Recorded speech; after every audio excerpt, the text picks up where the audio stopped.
inshuti ya bose yo ni inshuti yawe. Kugorora nabimenye igihe mama yangorora. Igiye gukora warabona. Narabona iyo ntabona nari kubimenya. Bamumenye ngene munsi abana mwabagore bato. None ntanye ko senga. Inshuti ya bose yo ni inshuti yawe. Umwana ehiranga abagore umwana. Umwana ubwa mbere umukwe mu mugongo ubanza kumufata. Hanyuma ugahita ugaca ahambura kimwe ugaca umushira amabere ngaha ugaca umugorora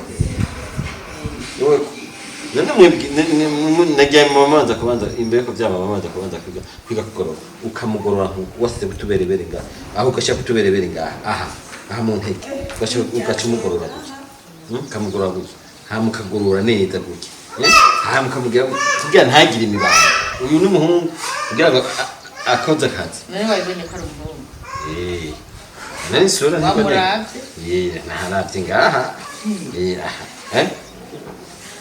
umwana wawe yitwa gute hanyuma nekugorora wabimenye ahubwo mbazanye kuvyara bavyara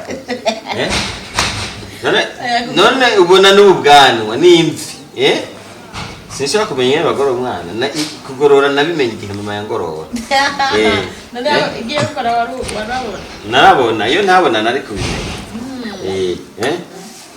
Yarakoze akazi. Gahita rero kumuha ibere rero kamanza ukamuririmbira akaririmba. Ega hako.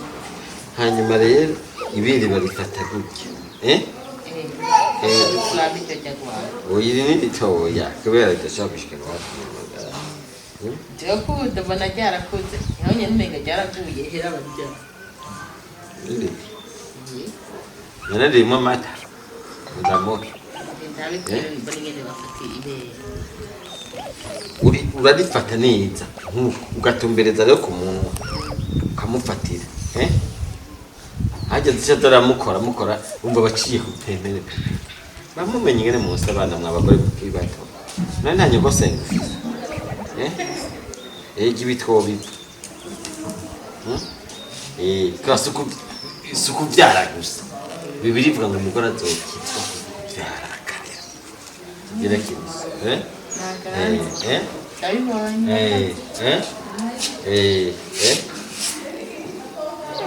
Eheze mwose turabe ko bishoboka. Ibyo navuze. Tabishoboye. Nabikwereke neza. Nabikwereke neza. Ntabwo nkubitiko. Oya kiraga gukubita umugore ukunda.